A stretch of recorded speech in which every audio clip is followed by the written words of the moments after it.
بسم اللہ الرحمن الرحیم۔ السلام علیکم ورحمۃ اللہ وبرکاتہ۔ بڑا نازک اور جذباتی مرحلہ تھا۔ نگار خانم نے اشک بہار آنکھوں سے دربار کے ایک ایک گوشے کا جائزہ لیا، مگر وہاں ایسا کوئی شخص موجود نہیں تھا جو نگار خانم کو اس حیثیت ناک صورتحال سے نجات دلاتا۔ امیر، اس دربار میں تو میرے کردار اور عقائد پر کوئی گواہی دینے والا نہیں، نگار خانم نے بڑے کربناک لہجے میں کہا۔ بس اللہ ہی دلوں کا حال بہتر جانتا ہے۔ ابھی نگار خانم کے الفاظ کی گونج باقی تھی کہ 17 سالہ محمود اپنی نشست پر کھڑا ہوا اور بلند آواز میں بولا، بابا جان، میں گواہی دیتا ہوں کہ نگار خانم ایک انتہائی محب وطن خاتون ہیں اور ان کا اپنے باپ اسد شیرازی کے نظریات سے کوئی رشتہ نہیں۔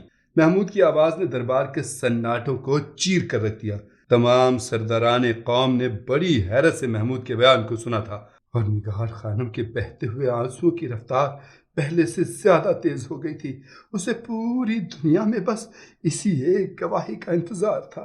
چند لمحوں کے لیے نگار خانم کے دل کی دھڑکنیں تیز ہو گئیں، اور پھر اس نے ایک طویل سانس لی، اطمینان اور آسودگی کی سانس۔ محمود کی گواہی کے بعد نگار خانم کے بے چین جذبوں کو قرار آ گیا تھا۔ سبکتگین بیٹے کا بیان سن کر سکتے میں آ گیا۔ امیر غزنی بہت دنوں سے جس طوفان کی آہٹیں سن رہا تھا وہ پوری شدت سے نمودار ہو چکا تھا۔ تم خاموش رہو، سبکتگین بری طرح جھنجھلایا ہوا تھا۔ تم ابھی بچے ہو، اس لیے ان معاملات میں مداخلت نہ کیا کرو جو تمہاری عقل سے بالاتر ہیں۔ امیر غزنی نے بھرے دربار میں اپنے بیٹے کو ڈانٹ دیا تھا۔ باپ کی ناراضگی کا یہ انداز دیکھ کر محمود کا چہرہ اتر گیا۔ سبکتگین بڑے جارحانہ انداز میں اپنا فیصلہ سنانا چاہتا تھا کہ نقیب نے پکار کر کہا، شیخ نظام شاہ دربار امیر میں بازیابی کی اجازت چاہتے ہیں۔ نقیب کی آواز سن کر پورے دربار میں گہرا سکوت طاری ہو گیا، اور سبکتگین گھبرا کر اپنی نشست سے اٹھ کھڑا ہوا۔ نظام شاہ کی آمد کی خبر سن کر امیر سبکتگین حیران رہ گیا، اور پھر اسی حیرت کے عالم میں تخت سے اتر کر خود دربار کے صدر دروازے تک آیا، جہاں نظام شاہ رحمۃ اللہ علیہ امیر کی اجازت کے منتظر تھے۔ شیخ، آپ کو اجازت کی کوئی ضرورت نہیں تھی، سبکتگین نے نہایت انکساری کے ساتھ کہا۔ ہمیں سب سے زیادہ ضرورت ہے، نظام شاہ نے اثر انگیز لہجے میں کہا۔ اگر ہم ہی آئین شکنی کے مرتکب ہو جائیں تو پھر قانون کی آبرو کون رکھے گا؟ سبکتگین شرمسار نظر آنے لگا، اور پھر وہ دروازہ چھوڑ کر ایک طرف ہٹ گیا۔ آئیے شیخ، یہ دربار ایک بار پھر آپ کی آمد پر نازاں ہے۔ سبکتگین چاہتا تھا کہ وہ نظام شاہ کے پیچھے چل کر تخت تک پہنچے، مگر نظام شاہ نے سختی سے اس کی خواہش کو جھٹلا دیا۔ یہ صرف تمہارا دربار ہی نہیں، غزنی کی عدالت عالیہ بھی ہے۔ تم کچھ دیر پہلے ایک مقدمے کا فیصلہ کر رہے تھے، اور اس وقت تم پر یہ لازم نہیں تھا کہ تم مسند انصاف چھوڑ کر نیچے اتر آتے۔ پہلے تم تخت پر واپس جاؤ، پھر میں ایک عام انسان کی حیثیت سے دربار میں داخل ہوں گا۔ سبکتگین مجبوراً واپس لوٹ آیا۔ اس کا چہرہ بجھا بجھا سا تھا۔ تمام درباری اپنے امیر کی اس تبدیلی کو بڑی حیرت سے دیکھ رہے تھے۔ خود نگار خانم بھی بہت زیادہ پریشان نظر آ رہی تھیں۔ محمود کی مداخلت کے سبب کچھ دیر کے لیے اسے یقین ہو چلا تھا کہ وہ اپنی کوششوں میں کامیاب ہو جائے گی، مگر جب سبکتگین نے سرے دربار اپنے بیٹے کو جھڑک دیا تو نگار خانم کا وہی عالم بے چارگی دوبارہ لوٹ آیا تھا، اور امیر غزنی کی زبان سے ادا ہونے والے چند الفاظ اس کی قسمت کے مستقبل کا فیصلہ کر دیتے کہ اچانک نظام شاہ کی آمد نے مقدمے کی کارروائی میں خلل ڈال دیا۔ دوسرے شہریوں کی طرح نگار خانم بھی نظام شاہ سے غائبانہ عقیدت رکھتی تھی، مگر آج تک اس نے غزنی کے اس مرد قلندر کو دیکھا نہیں تھا۔ پہلی بار جب نظام شاہ رحمۃ اللہ علیہ دربار میں تشریف لائے تھے، نگار خانم اسد شیرازی کے ساتھ اپنے مکان میں نظر بند تھی، اس لیے وہ ایک درویش کے دیدار کی سعادت سے محروم رہی تھی۔ کچھ دیر پہلے نقیب کی صدا بلند ہوئی اور اس نے نظام شاہ کی آمد کا اعلان کیا تو نگار خانم کے دل و دماغ میں خوشی کی ایک تیز لہر اٹھی، اور وہ اپنے غم کو بھول کر بار بار اس دروازے کی طرف دیکھنے لگی جس سے گزر کر نظام شاہ علیہ الرحمہ دربار میں داخل ہونے والے تھے۔ پھر وہ مرد قلندر امیر سبکتگین کے دربار میں داخل ہوا تو نظام شاہ کے جلال روحانی سے لوگوں کی سانسیں رک گئیں، اور تمام درباری اپنی اپنی نشستوں پر کھڑے ہو گئے۔ خود سبکتگین بھی تخت سے نیچے اتر آیا تھا۔ حاضرین اپنی اپنی نشستوں پر بیٹھ جائیں۔ نظام شاہ علیہ الرحمہ کی آواز زیادہ بلند نہیں تھی، لیکن پھر بھی لوگ اپنے دلوں میں ایک ہیبت سی محسوس کر رہے تھے۔ کوئی اپنی ترتیب نہ بدلے کہ عدالت کے اندر کسی کے احترام کے لیے کھڑے ہو جانا خود عدالت کی توہین ہے۔ آج میں یہاں ایک گواہ کی حیثیت سے آیا ہوں، اور ایک گواہ کو دیکھ کر امیر کا مسند انصاف سے نیچے اتر آنا جائز نہیں۔ چشم انصاف میں سب برابر ہیں۔ کیا نظام شاہ اور کیا پہرے پر کھڑا ہوا سپاہی اور کیا تخت شاہی پر بیٹھا ہوا حکمران۔ سبکتگین اور دوسرے درباری اپنی اپنی نشستوں پر بیٹھ گئے تو نظام شاہ آہستہ آہستہ آگے بڑھے اور امیر غزنی کے تخت کے نیچے جا کر ٹھہر گئے۔ پورے دربار پر گہرا سکوت طاری تھا۔ ہر شخص نظام شاہ رحمۃ اللہ علیہ کی آمد کا سبب جاننے کے لیے بے چین تھا۔ خود نظام شاہ نے کہا تھا کہ آج وہ ایک گواہ کی حیثیت سے آئے ہیں، مگر وہ گواہی کس کے لیے تھی؟ اہل دربار یہ جاننے کے لیے بے قرار تھے۔ پھر یکایک سبکتگین کے دربار میں نظام شاہ رحمۃ اللہ علیہ کی پرجلال آواز گونجنے لگی۔ امیر غزنی کو خوب معلوم ہے کہ ہمیں حکمرانوں کی محفلوں سے کبھی کوئی دلچسپی نہیں رہی، مگر اس بے گناہ لڑکی نے بے اختیار ہمارے قدموں کو تمہاری ایوان کی جانب موڑ دیا۔ نظام شاہ رحمۃ اللہ علیہ نے برقع پوش نگار خانم کی طرف اشارہ کرتے ہوئے کہا، یہ اللہ کا قانون ہے کہ کوئی انسان کسی دوسرے کے گناہوں کا بوجھ نہیں اٹھا سکتا۔ اس طرح یہ معصوم دوشیزہ بھی اپنے باپ اسد شیرازی کے جرائم کی ذمہ دار نہیں۔ جیسے نظام شاہ رحمۃ اللہ علیہ کی زبان سے یہ الفاظ ادا ہوئے، سبکتگین اور دوسرے درباری حیرت زدہ رہ گئے۔ کسی کی سمجھ میں یہ بات نہیں آ رہی تھی کہ طویل فاصلے کے باوجود نظام شاہ رحمۃ اللہ علیہ کو اس مقدمے کی تفصیلات سے کس نے آگاہ کیا۔ خود نگار خانم بھی پریشان تھی کہ نظام شاہ تک اس کی فریاد کس نے پہنچائی۔ شیخ، یہ ایک سیاسی مسئلہ ہے جس کی گہرائیوں سے آپ واقف نہیں، سبکتگین نے رک رک کر کہا۔ وہ ہر حال میں نگار خانم کو محمود سے دور کر دینا چاہتا تھا، اور اس کی یہی ایک صورت تھی کہ اسد شیرازی اپنی بیٹی کو لے کر غزنی کی سرحدوں سے بہت دور چلا جائے۔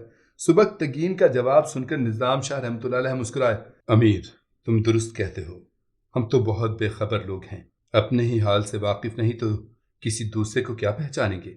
یکایک نظام شاہ علیہ الرحمہ کے لہجے سے گہری اداسی جھلکنے لگی۔ انہیں سبکتگین کی بات سے اذیت پہنچی تھی، مگر ایک مرد قلندر نے اپنی روایتی مسکراہٹ میں اس کرب کو چھپا لیا تھا۔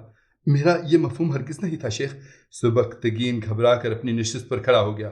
اسد شیرازی نے مجھے اتنی بار ڈسا ہے کہ میں اس سے تعلق رکھنے والے کسی بھی شخص کا اعتبار نہیں کر سکتا۔ آپ ہی بتائیے کہ ایک مومن ایک ہی سوراخ سے کتنی بار ڈسا جائے؟ ایک مومن کو یہ بھی زیب نہیں دیتا کہ وہ اپنی بدگمانیوں کے خنجر سے ایک معصوم اور بے گناہ انسان کو ذبح کر ڈالے۔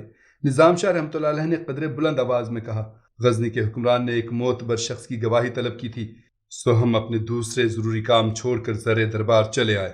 اب یہ امیر کی ثواب دید ہے کہ وہ ایک درویش بے سر و سامان کو معتبر سمجھتے ہیں یا غیر معتبر۔ شیخ، آپ سے زیادہ یہاں کون معتبر ہوگا؟ مگر سبکتگین اپنے دل کی بات کہنا چاہتا تھا، لیکن نظام شاہ کے روبرو اس کی زبان لڑکھڑا رہی تھی۔ ہمیں جو کچھ کہنا تھا کہہ چکے۔ نظام شاہ کے چہرے پر ہلکا سا ناگواری کا رنگ ابھر آیا تھا۔ ہم نہیں جانتے کہ سیاست کیا ہے۔ نظام شاہ نے بہت غور سے سبکتگین کی طرف دیکھا۔ اگر تمہاری سیاست کا تقاضا یہی ہے تو پھر اس بے گناہ کو دار پر کھینچ دو یا در بدر کر دو۔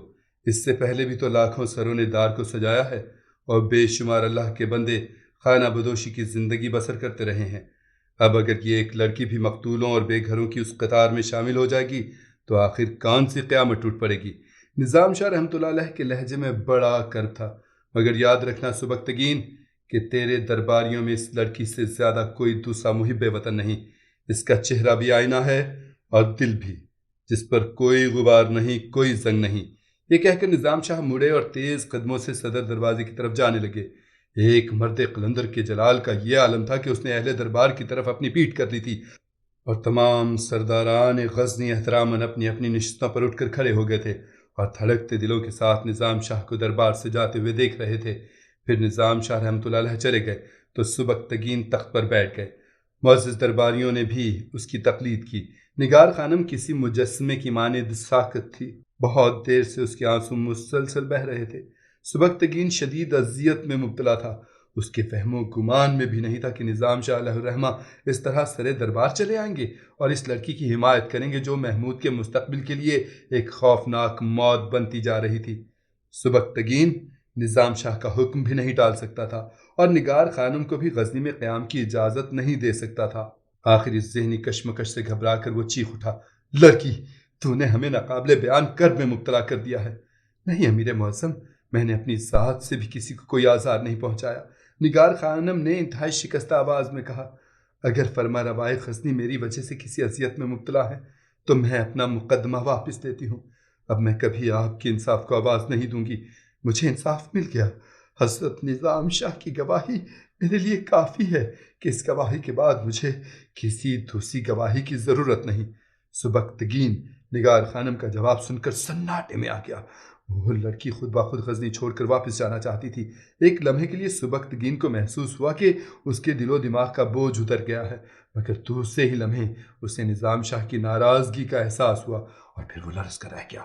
سبکتگین کسی بھی حالت میں نظام شاہ کی حکم عدولی نہیں کر سکتا تھا اور موجودہ صورتحال چیخ چیخ کر کہہ رہی تھی کہ اسد شیرازی کی بیٹی نگار خانم کو غزنی کی حدود سے اتنی دور نکال دے کہ محمود کے دل پر اس کی یادوں کا عکس تک باقی نہ رہے۔ جب سبکتگین فوری طور پر اس مسئلے کو حل نہ کر سکا تو اس نے دربار برخاست کر دیا۔ نگار خانم، ہم تیرے مقدمے کا فیصلہ کل کریں گے۔ امیر بااختیار ہیں، نگار خانم نے تھکے ہوئے لہجے میں کہا۔ میں اپنا مقدمہ واپس لے چکی ہوں اور کل صبح تک آپ کی مملکت سے نکل کر بہت دور چلی جاؤں گی۔ تم لوگوں کی روانگی بھی میری اجازت کے بغیر ممکن نہیں۔ سبکتگین بری طرح جھنجھلایا ہوا تھا۔ وہ سوچ بھی نہیں سکتا تھا کہ اسد شیرازی کی کم عمر بیٹی اس طرح اسے شکست دینے کی کوشش کرے گی۔ تمہاری بہن اور تمہارا باپ میری نگرانی میں غزنی سے رخصت ہوں گے۔ اس سے پہلے تم سب کی حیثیت ایک نظر بند قیدی کی سی ہے۔ سبکتگین نے نیا حکم جاری کیا اور دربار سے اٹھ کر چلا گیا۔ سبکتگین کی وہ رات بہت بے چینی میں گزری۔ آخر جب اس کی یہ الجھن کسی طرح دور نہیں ہوئی تو اس نے محمود کی والدہ سے سب کچھ کہہ ڈالا۔ مجھے نگار خانم سے کوئی بغض و عناد نہیں ہے، اور اگر ہے تو بھی اسد شیرازی کے سبب ہے۔ میں اس عیار زمانہ شخص پر کسی بھی حال میں اعتبار کرنے کے لیے تیار نہیں ہوں۔ محمود کی ماں نے سبکتگین کی زبان سے نیا انکشاف سنا تو وہ حیرت سے شوہر کا منہ دیکھنے لگی۔ کیا ہمارا بیٹا بھی؟ فرط حیرت سے غزنی کی ملکہ بس اتنا ہی کہہ سکی۔ ہاں، مجھے محمود پر بھی شبہ ہو گیا ہے، سبکتگین نے پریشان لہجے میں کہا۔ اگر ایسا نہیں ہوتا تو وہ بھرے دربار میں نگار خانم کی حمایت نہیں کرتا۔ آخر اس میں حرج کیا ہے؟ یکایک محمود کی والدہ کے ہونٹوں پر ہلکی سی مسکراہٹ ابھر آئی اور آنکھوں سے مسرت و نشاط کا ایک عجیب سا رنگ جھلکنے لگا۔ نگار خانم ایک انتہائی شائستہ اور حسین لڑکی ہے، شاید پورے غزنی میں بھی اس جیسی کوئی دوسری دوشیزہ موجود نہیں۔ محمود کی ماں نے کوئی اور ہی خواب دیکھنا شروع کر دیا تھا۔ نہیں ملکہ عالیہ، سبکتگین اچانک برہم نظر آنے لگا۔ میری زندگی میں ایسا کبھی نہیں ہوگا۔ نگار خانم کچھ بھی صحیح، مگر اسد شیرازی کی بیٹی ہے، اور میں اپنے خاندان کا مستقبل اسد شیرازی کی بیٹی کے حوالے نہیں کر سکتا۔ تم نہیں جانتی کہ اسد شیرازی کون ہے اور وہ میرے ساتھ کیسا بھیانک کھیل کھیل رہا ہے۔ اگر آپ نہیں چاہتے تو میں محمود کے سلسلے میں کوئی خواب نہیں دیکھوں گی۔ غزنی کی ملکہ شوہر کی برہمی دیکھ کر بہت سنجیدہ ہو گئی تھی۔ مگر آپ کے بقول شیخ نظام شاہ تو نگار خانم کے کردار پر گواہی دے رہے ہیں، اور پھر خود نگار خانم بھی تو اپنے باپ سے بیزار ہے۔ میں نظام شاہ کی روشن ضمیری کا قائل ہوں، مگر وہ سیاست کے پیچ و خم کو نہیں سمجھتے۔ سبکتگین نے پریشان لہجے میں کہا۔ کاش وہ اس موقع پر تشریف نہ لاتے اور میں آسانی کے ساتھ اس فتنے سے چھٹکارا حاصل کر لیتا۔ سبکتگین کا اضطراب اس حد تک بڑھ گیا کہ وہ اٹھ کر کمرے میں ٹہلنے لگا۔ کاش مجھے کچھ دن کی مہلت مل جاتی اور میری زندگی کے اس نازک ترین مسئلے میں شیخ نظام شاہ مداخلت نہ کرتے، تو پھر ان کے سامنے جا کر اپنی مجبوریاں بیان کر دیجیے۔ غزنی کی ملکہ نے شوہر کو مشورہ دیتے ہوئے کہا۔ میں یہ بھی نہیں کر سکتا۔ سبکتگین بار بار اپنے الجھے ہوئے بالوں میں ہاتھ پھیر رہا تھا۔ شیخ ناراضگی کے عالم میں دربار سے رخصت ہوئے ہیں، اب مجھ میں ان کے سامنے جانے کی ہمت نہیں ہے۔ پھر شیخ کی خوشنودی کے لیے نگار خانم کو غزنی میں قیام کی اجازت کیوں نہیں دے دیتے؟ محمود کی والدہ نے سبکتگین کو مشورہ دیتے ہوئے کہا۔ میں اس زاویے کو تلاش کر رہا ہوں کہ شیخ کی نافرمانی بھی نہ ہو اور یہ فتنہ بھی ہمیشہ کے لیے ختم ہو جائے۔ سبکتگین نے تھکے تھکے لہجے میں کہا۔ وہ ابھی تک اس مسئلے کا حل تلاش کرنے میں کامیاب نہیں ہو سکا تھا۔ ہمیں اپنے بیٹے محمود پر پورا اختیار ہے۔ آخر غزنی کی ملکہ نے لب کشائی کی۔ ہم اسے نگار خانم کے قریب جانے سے روک سکتے ہیں۔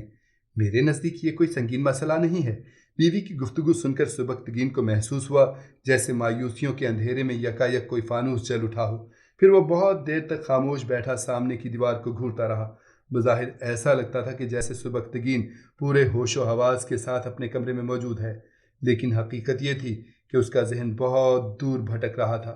پھر جب وہ ایک نتیجے پر پہنچ گیا تو اپنی بیوی سے مخاطب ہوا۔ آپ ٹھیک کہتی ہیں۔ اب سبکتگین کے چہرے پر اطمینان کی گہری چھلک صاف نظر آ رہی تھی۔ اس مسئلے کا یہی ایک حل ہے۔ امیر سبکتگین نگار خانم کو غزنی میں رکھنا نہیں چاہتا تھا، اور اس کے ساتھ ساتھ حضرت نظام شاہ رحمۃ اللہ علیہ کی ناراضگی بھی مول لینا نہیں چاہتا تھا۔ اس مسئلے کا اس نے کیا حل نکالا، یہ جاننے کے لیے سنسنی خیز داستان کا اگلا حصہ ملاحظہ فرمائیے۔